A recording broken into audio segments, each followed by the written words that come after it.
Delhi, Noida, NCR वगैरह में तो कॉलेज के बच्चे ड्रग्स एडिक्ट हैं। तो ये पूरा एक रैकेट है जिस पे काम करने की ज़रूरत है। चरस, सिगरेट ये सब ले रहे हैं तो आप एक मॉडर्न हैं। नहीं भाई, आप मॉडर्न नहीं हैं। आपको इस्तेमाल किया जा रहा है, आपको उस एडिक्शन में डाला जा रहा है और एक अच्छे रिश्ते में है और आप सिर्फ एक टेस्ट चेंज के तहत जा रहे हैं। तो मुझे लगता है कि वो चीज़ समाज को नुकसान पहुँचाती है। जिस वक्त आप जिसके प्यार में पड़ते हैं, अगर आप उसको किसी और के साथ देखते हैं तो आप नहीं बर्दाश्त कर पाते। जो प्रेमानंद जी का विरोध करी उनसे मैं ये कहूँगी कि क्या आपका पार्टनर अगर ऐसी हरकत करे तो आप बर्दाश्त कर पाएंगी? प्रेमानंद जी ने ये कहा कि आजकल के लड़के लड़कियाँ, बायस नहीं किया कि सिर्फ लड़कियाँ, हाँ बोलने का तरीका जो है वो शायद एक बार में चुभा कि उसको सीधे कैरेक्टर से एनालिसिस किया गया। स्त्रियाँ क्या चाहती हैं? मेरा पार्टनर मेरे लिए लॉयल रहे। पुरुष क्या चाहता है? मेरा पार्टनर मेरे लिए लॉयल रहे। तो ये लॉयल्टी कब आ सकती है? जब आपका भटकाव कम हो। प्रेमानंद महाराज जी ने जो भी कहा है कि जो लड़के लड़कियां हैं वो आजकल इन चीज़ों को, इस लॉयल्टी को, इस डिसिप्लिन को मेंटेन नहीं कर रहे हैं, तो उसका जो मूल तथ्य है वो ये बात के लिए कहती हूँ। मेरे पास बहुत काउंसलिंग के लिए बच्चे आते हैं कि जिस दिन आप प्रेम में पड़ जाएंगे उस दिन आप ईमानदारी की डिमांड ज़रूर करेंगे कि अगर आपका पार्टनर आपके साथ एक समय में 4 दूसरी औरतों से संबंध रख रहा है तो क्या आप आराम महसूस कर रही हैं? नहीं। प्रेम सिर्फ एक एंटरटेनमेंट की चीज़ नहीं है, प्रेम एक बहुत गहरी चीज़ है।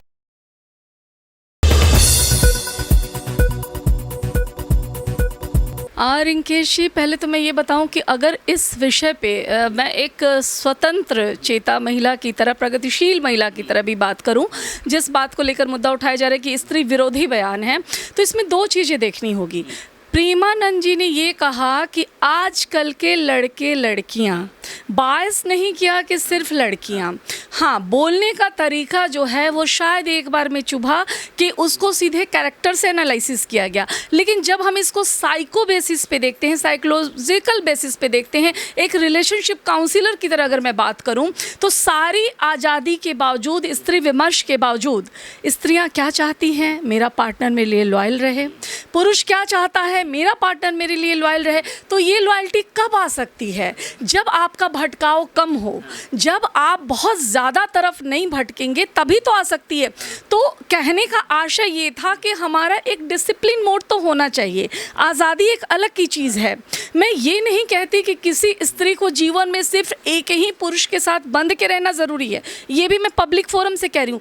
तब ज़रूरी नहीं है जब उसका पति मर गया, क्योंकि जो सती प्रथा, विधवा विवाह वाली चीज़ें जो रिफॉर्मेशन में आई वो इसलिए आई कि अगर आपके साथ कोई हादसा हो जाता है तो आप कल्प्रिट नहीं हैं, आपको एक जीवन जीने का अधिकार है। लेकिन अगर आपके पास सब कुछ अच्छा है और फिर भी आप भटकाव की स्थिति में हैं तो ये स्थिति ठीक नहीं है। तो प्रेमानंद जी ने भी तो यही बोला है। हाँ, वही बात मैं कह रही हूँ कि यहाँ समझना ये है कि बात उस भटकाव की हो रही है और ये भटकाव जो है, जो आज लग रहा है कि माई बॉडी माई ओपिनियन, तो जब आप ही की बॉडी है, फिर आप ही का पार्टनर आपको चीट करता है तो आप क्यों परेशान हो जाते हैं?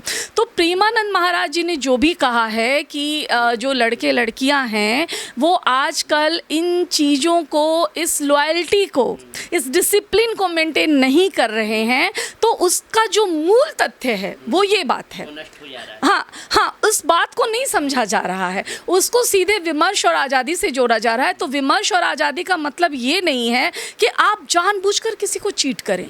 ये पूरा पैटर्न जो है ये लॉयल्टी और चीटिंग के बेस पे है और मुझे लगता है कोई भी समझदार इंसान यही कहेगा कि हमें ज़्यादा से ज़्यादा अपने भटकाव पर काबू पाना चाहिए। यही तो कहा ना, अगर आप डेली हर रोज बदल बदल के होटलों का खाना खाएंगे तो आपको घर का भोजन अच्छा लगेगा नहीं। मतलब अगर आप शादीशुदा होते हुए भी बार बार बाहर की स्त्रियों के पास जाएंगे, उनसे आकर्षित होंगे, तो आपकी पारिवारिक जिंदगी खराब होना ही होना है। क्योंकि आप जब बाहर जा रहे हैं तो आप किन परिस्थितियों में जा रहे हैं वो परिस्थितियां मैटर करती हैं। आप एक विधुर हैं, आप एक विधवा हैं, आप एक डिवोर्सी हैं, तो आपको एक दूसरा पार्टनर पाने का अधिकार बनता है, पर आप एक अच्छे रिश्ते में हैं और आप सिर्फ एक टेस्ट चेंज के तहत जा रहे हैं, तो मुझे लगता है कि वो चीज़ समाज को नुकसान पहुँचाता है। नुकसान पहुँचाती। तो प्रेमानंद जी के जो बयान है उनसे आप सहमत हैं?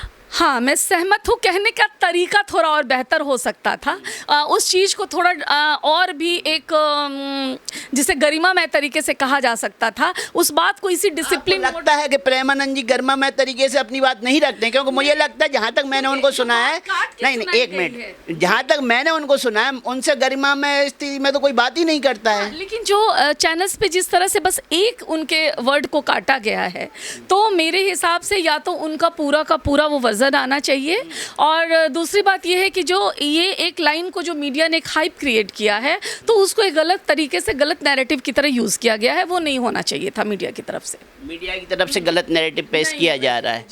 तो अब महिला विरोध जो हो रहा है और महिलाएं कह रही हैं ये तो हमारी आज़ादी का मामला है, इस पे महिलाओं के बारे में ऐसी टिप्पणी करना ठीक नहीं है, प्रेमानंद जी को ऐसा नहीं बोलना चाहिए था, जबकि उन्होंने बोला बिल्कुल सही है, क्योंकि आज प्रेमानंद जी ने जो बोला वही का वही आज एक फिल्मी कलाकार, डायरेक्टर, एक फिल्म प्रोड्यूसर अपनी फिल्म में दिखा रहा होता है, और आप थिएटर में बैठ के तालियां बजा रही हो, तब तो आप फिल्म का विरोध नहीं करती हैं। हाँ। इसी देश में आमिर खान जैसे लोग हैं जिन्होंने 3-3, 4-4 शादी कर रखी है, श्वेता सिंह जी जैसी महिलाएं भी हैं जिन्होंने भी कई डिवोर्स ले चुकी हैं वो अपने पतियों से। तो ऐसे कई किस्से ऐसे हैं जो प्रेमानंद जी की बात पे बिल्कुल सटीक फिट होते हैं। देखिए, आप कई डिवोर्स की अगर बात करें या कई साथी की बात करें, तो वो अभी इस वक्त में किन स्थितियों में होता है उसको बहुत सीधे सीधे एनालाइज करना इतना आसान भी नहीं है। लेकिन मैं फिर एक बात ये कह रही हूँ कि आप एक वक्त में एक साथी के लिए कमिटेड हों, ये अभी भी ज़रूरी है, और अभी की जनरेशन भी यही चाहती है, वरना इतने सुसाइड केस नहीं होते। जिस वक्त आप जिसके प्यार में पड़ते हैं, अगर आप उसको किसी और के साथ देखते हैं तो आप नहीं बर्दाश्त कर पाते। तो सीधा का सीधा नैरेटिव ये है कि आपको प्रेम में ईमानदार होना, डिसिप्लिन्ड होना बहुत ज़रूरी है। इस महिलाओं से आप क्या कहेंगे जो प्रेमानंद जी का विरोध कर रही हैं? जो प्रेमानंद जी का विरोध कर रही हूँ उनसे मैं ये कहूँगी कि क्या आपका पार्टनर अगर ऐसी हरकत करे तो आप बर्दाश्त कर पाएंगी?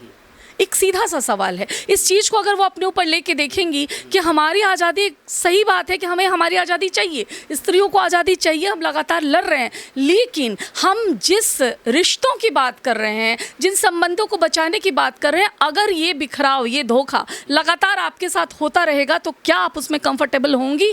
नहीं होंगी। लेकिन आप एक आधुनिक समाज का हिस्सा हैं, दिल्ली एनसीआर जैसी सिटी में आप निवास कर रही हैं और यहाँ रह रही हैं, तो आप भी देखती हैं आजकल बच्चे खुल के बोलने लगे, मैं तो 2 ब्रेकअप कर चुका हूँ, मैं 3 ब्रेकअप कर चुका हूँ, मेरी लाइफ में 3 लड़कियाँ थी। वो लड़कियाँ भी बोलती हैं मेरी लाइफ में 3 लड़के रह चुके हैं। फिर आपको यही बता रही हूँ कि जिस दिन वो सच्चे प्यार में पड़ता है, वो जब तक ब्रेकअप में है, इसका मतलब समझिए कि वो बहुत सेंसिटिव तरीके से, पूरी तरह से उस पायस लव में नहीं है, वो एक सच्चे प्रेम में नहीं है। जिस दिन आप सच्चे प्रेम में होते हैं, आपके पास ऑप्शन ख़त्म हो जाते हैं, आपको उससे बेहतर कुछ दिखता ही नहीं है। तो प्रेम है क्या, पहले तो ये जानना ज़रूरी है। आप प्रेम में हैं कि नहीं, पहले ये समझना ज़रूरी है। लेकिन अभी क्या है कि प्रेम कहाँ है, अब तो बाबू और सोना है। हाँ, तो जनरेशन नहीं बिल्कुल, जी, जनरेशन ये बिल्कुल नहीं समझ पा रही है कि हम संबंधों में क्या चाह रहे हैं। उन्हें मालूम ही नहीं है कि हम प्रेम कर भी रहे हैं कि नहीं कर रहे हैं। तो जिस दिन, मैं आज भी दावे से कहती हूँ, बिल्कुल नई जनरेशन के लिए कहती हूँ, मेरे पास बहुत काउंसलिंग के लिए बच्चे आते हैं, कि जिस दिन आप प्रेम में पड़ जाएंगे उस दिन आप ईमानदारी की डिमांड ज़रूर करेंगे। प्रेम क्या होता है तो प्रेमानंद जी से अच्छा कोई नहीं जानता। वो राधे राधे जपते हुए ही अपना सारी ज़िंदगी निकाल रहे हैं, तो उन्होंने भी, जिनको देखा नहीं, उनके प्रेम में पड़ के पूरी ज़िंदगी भक्ति में निकाल रहे हैं। तो जो भी है, एक लबोलुआब जो है, जो एक इसका हम बोले कि नतीजा है, वो ये है कि आप जिस वक्त भी प्रेम में होते हैं, आप निश्चित तौर पे ईमानदारी चाहते हैं, आप उसका डिसिप्लिन्ड होना चाहते हैं, आप कतई बर्दाश्त नहीं कर सकते कि बहुत सारे भटकाव से गुजरे। तो ये कोई ऐसा बयान नहीं है जिसको कि स्त्री स्वतंत्रता से जोड़ कर देखा जाए। हो सकता है कि जिस तरह से मीडिया ने एक लाइन को कट करके डाला है, वो चीज़ें थोड़ा सा औरतों को तकलीफ़ दे रही हों, मैं ये भी समझ सकती हूँ, लेकिन जब उसको पढ़ा जाए, ये भी तो कहा गया है ना कि पुरुष जो 4 बाहरी औरतों के साथ रहेगा वो अपनी पत्नी के साथ खुश नहीं रहेगा। तो ये दोनों जेंडर के लिए कही गई बात है। जी हाँ। और ये बात तो सत्य भी है ना, क्योंकि आज जेंडर भी स्वीकार करते हैं, नहीं करते क्या स्वीकार, आप बताइए? करते हैं। और ये तब होती, ये गलत बात तब होती जब ये सिर्फ स्त्री के लिए बोली जाती। ये बोला जाता कि लड़कियां ऐसा कर रही हैं, यहाँ पे लड़कों को भी मेंशन किया गया है। मतलब ये जो डिसिप्लिन की उम्मीद लड़कियों से की जा रही है, वो लड़कों से भी की जा रही है।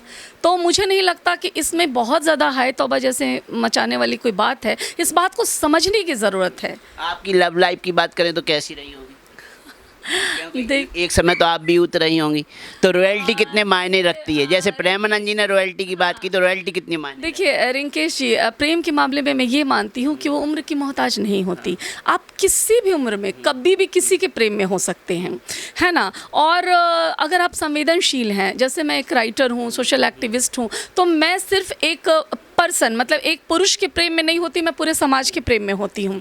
लेकिन फिर भी अगर मैं एक औरत की तरह बात करूँ तो जब भी कोई औरत प्रेम में होती है तो निश्चित तौर पे वो अपने साथी के लिए ईमानदार होना चाहती है और अपने साथी से भी उम्मीद करती है कि वो सिर्फ उसी का होके रहे। मुझे ऐसा लगता है। ये कहना ब्रेकअप वाले प्यार से लाख गुना बेहतर है रॉयल्टी वाला प्यार। जी जी, लॉयल्टी तो ज़रूरी है।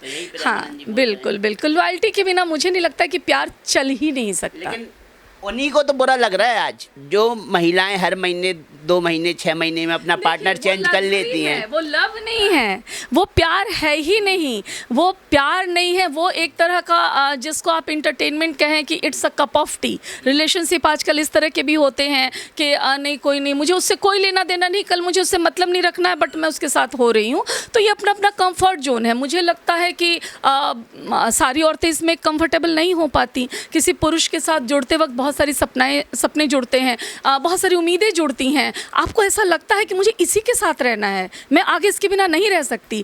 तो फिर ऐसे हालत में आप इतना हल्का फुल्का वाला रिश्ता कैसे चला सकते हैं? जिनका कैरेक्टर आमिर खान जैसा है, जिनका कैरेक्टर राखी सावंत जैसा है, उनको तो प्रेमानंद जी की बात का बुरा लगेगा। आप इस बात को माने या ना माने? देखिए मैं सावंत को तो आप जानती हैं ना, तो पाकिस्तान तक चली गई हैं। एक साल के अंदर उन्होंने कई शादी करके वो पाकिस्तान का भी टिकट कटा। वहाँ भी देखिए कि वो आदिल खान के लिए तो रो रही थी ना। तो आप चाहे कुछ भी करें, आप कितने भी स्वतंत्र हों, लेकिन जिस वक्त आप प्रेम में होते हैं, प्रेम आपको बंधना सिखाता है, प्रेम आपको स्थिर होना सिखाता है, प्रेम आपको ठहरना सिखाता है। जिन्होंने कभी रॉयल्टी वाला प्यार किया ही नहीं, उन महिलाओं या उन पुरुषों को प्रेमानंद जी की बात तो खटकेगी। हाँ, वो भटकाव में है तो उन्हें खटकेगी, और वो भटकाव में तब तक रहेंगे जब तक वो सच्चे प्रेम में नहीं आते। क्योंकि मैंने आपको एक बात तो बताया कि प्रेम आपको फिर आगे और ज़्यादा भटकने ही नहीं देता, वो आपको रोक लेता है, ठहरा लेता है। और जैसे आप एक ईश्वर के साथ अपना सानिध्य महसूस करते हैं ना, प्रेम आपको उतना ही पवित्र बना देता है। मतलब प्रेम एक बहुत ही जिसको मैं बोलूँ कि अनडिस्क्राइब की जाने वाली चीज़ है, बता नहीं सकते सही। तो प्रेम इतनी छोटी और हल्की चीज़ नहीं है कि जिसको लेकर ऐसे कहा जाए कि मुझे हर 2-4 महीने में प्रेम ही हो रहा है। आकर्षण हो सकता है, कोई और लस्ट हो सकता है, वासना हो सकती है, लेकिन प्रेम नहीं हो सकता। प्रेम तो रॉयल्टी के साथ। प्रेम होने के बाद भी फिर दूसरी चीज़ों की गुंजाइश नहीं बचती है। आपने कई फिल्में देखी होंगी, जैसे जुदाई थी, राज थी, मर्डर थी। इन फिल्मों में भी खुल के वही चीज़ बताई गई है जो प्रेमानंद जी महाराज आज मुख से बोल रहे हैं। ठीक है, तो वहाँ फिल्म देखते हुए थिएटर में तो उन्हीं महिलाओं को सारी बातें सटीक लगती हैं कि हाँ ये सही दिखाया जा रहा है, बहुत अच्छी फिल्म थी, सुपर हिट जाएगी, डुपर हिट जाएगी। लेकिन वही बात अगर कोई साधु अपने मुंह से कह रहा है तो आप उसको समझ रहे हैं कि इन्होंने महिलाओं की इंसल्ट कर दी। मुंह से कह रहा है तो इंसल्ट लग रही है। उस बात को वाइस वर्सा जिस दिन ये डाला जाए कि जिस वक्त तुम्हें पता चलता है कि तुम्हारा पति या प्रेमी किसी और औरत के साथ हो क्या रहा है, क्या तुम उस दिन इतनी नॉर्मल रह पाती हो? पूछने का मुद्दा ये है। तो आपको जब लग रहा है कि ये बातें स्त्री विरोधी हैं, तो आप बताइए कि अगर आपका पार्टनर आपके साथ एक समय में 4 दूसरी औरतों से संबंध रख रहा है, तो क्या आप आराम महसूस कर रही हैं? नहीं। सबके जवाब होंगे नहीं। तो वहीं पे ये मुद्दा ख़त्म हो जाता है ना कि जब आप ईमानदारी चाहती हैं तो फिर आप इस बात को गलत तरीके से क्यों ले रही हैं? आप भी तो महिलाएं, प्रेमानंद जी का आप समर्थन कर रही हैं, बाकी और महिला विरोध भी कर रहे हैं, तो ये अंतर कहाँ पैदा होता है? ये अंतर तब पैदा होता है जब आप बहुत संवेदनशील होते हैं, जब आप रिश्तों के महत्व को समझते हैं, जब आप प्रेम की पराकाष्ठा को समझ पाते हैं। जब तक आप प्रेम को नहीं समझेंगे तो आपको ऐसी चीज़ें बहुत बेमानी लगेंगी और आपको लगेगा कि मुझे एक जो मज़ा लेने वाली प्रवृत्ति है उससे रोका जा रहा है। प्रेम सिर्फ एक इंटरटेनमेंट की चीज़ नहीं है, प्रेम एक बहुत गहरी चीज़ है।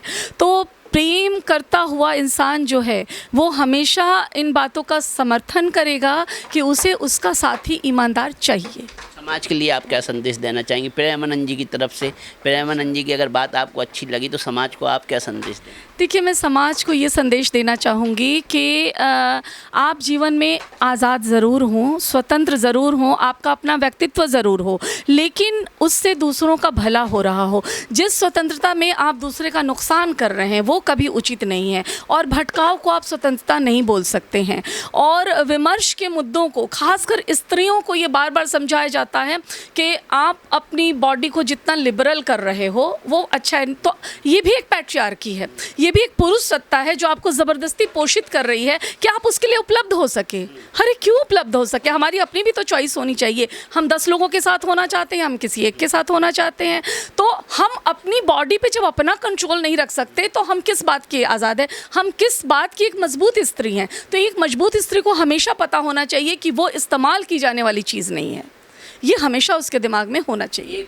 एक और जो बात है वो बहुत मुद्दे की बात है और उसे उठाना बहुत ज़रूरी है, क्योंकि समानता, जैसे पुरुष को लेके महिलाएं कहती हैं हमें भी समानता का अधिकार है, हम भी आज़ादी से ज़िंदगी अपनी जी सकते हैं, लेकिन वो आज़ादी मेरे हिसाब से होता है कि भाई आप शिक्षा में कंपटीशन करो, आप नौकरी में कंपटीशन करो, लेकिन आज कंपटीशन नशे में चल रहा है। हाँ, मर्द जितना सिगरेट पी रहा है उसी मात्रा में आज महिलाएं भी सिगरेट पीने देखिए, लगी। नशा तो मैं ये मानती हूँ, और हमारे सारे सनातनी गुरु या बाकी लोग भी मानते हैं, हर एक सोशल एक्टिविस्ट मानता है कि नशा तो स्त्री पुरुष दोनों के लिए बहुत ही गलत चीज़ है। तो इस मामले में तो मैं ये कहूँगी कि ये दोनों को छोड़ना चाहिए। आप ज़िंदगी में और बहुत कुछ करें ना, आपको रिलैक्स करना है खुद को, आप अच्छी फिल्म देखिए, म्यूज़िक सुनिए, आप कहीं घूमने जाइए, लेकिन नशा तो पूरी तरह बर्बाद। और मैं आपको बताऊं कि खासकर दिल्ली, नोएडा, एनसीआर वगैरह में तो कॉलेज के बच्चे ड्रग्स एडिक्ट हैं। तो ये पूरा एक रैकेट है जिस पे काम करने की ज़रूरत है। बताया जा रहा है कि आप एडवांस है, मतलब आप अगर चरस, सिगरेट ये सब ले रहे हैं तो आप एक मॉडर्न है। नहीं भाई, आप मॉडर्न नहीं हैं, आपको इस्तेमाल किया जा रहा है, आपको उस एडिक्शन में डाला जा रहा है, और ये बहुत गलत चीज़ है। रही होगी तो आपने किस माहौल का सामना किया? उस समय इस तरह का माहौल था जो आज हमें देखने को मिलता है। आज खुलेआम लड़कियां सिगरेट पी रही हैं, गांजा का धुआं उड़ा रही हैं, बियर भी पी रही हैं। तो ये खुलेआम पहले नहीं होता था और अब हो रहा है। तो पहले आपके समय में होता था कि नहीं होता था? नहीं, देखिए, हमारे समय में तो नहीं होता था, क्योंकि उस वक्त चीज़ें बहुत अलग सी थी। और अभी जो हो रहा है, देखिए, औरतें बियर पी रही हैं, मेरे साथी हैं बहुत सी महिलाएं, वो भी लेती हैं। चलो मैं नहीं लेती। हाँ हाँ, तो मैं इसको ये नहीं कहती कि तुमने क्यों लिया, लेकिन इस चीज़ से तुम्हें क्या फ़ायदा हुआ। इस चीज़ को जब वो ऑब्ज़र्व करना शुरू करें तो जो ले भी रही होती हैं, कुछ समय बाद जब वो अपनी एक ठीक ठाक प्रेम भरी ज़िंदगी या शादीशुदा ज़िंदगी में आती है तो उनको लगता है कि शायद ये इतना ठीक नहीं है। अब अभी का जो ज़माना है, आप किसी को डिक्टेट तो नहीं कर सकते कि नहीं ये बिल्कुल आप नहीं ले सकते, लेकिन फिर भी एक मैसेज है। तो मेरी तरफ से अगर मैसेज है तो मैं हमेशा मानती हूँ कि नशा कोई भी हो, वो अगर आपको वो लग्जरी लग रहा है तो इसका मतलब आप खुद को नुकसान पहुँचा रहे हैं। जी, चलिए, धन्यवाद।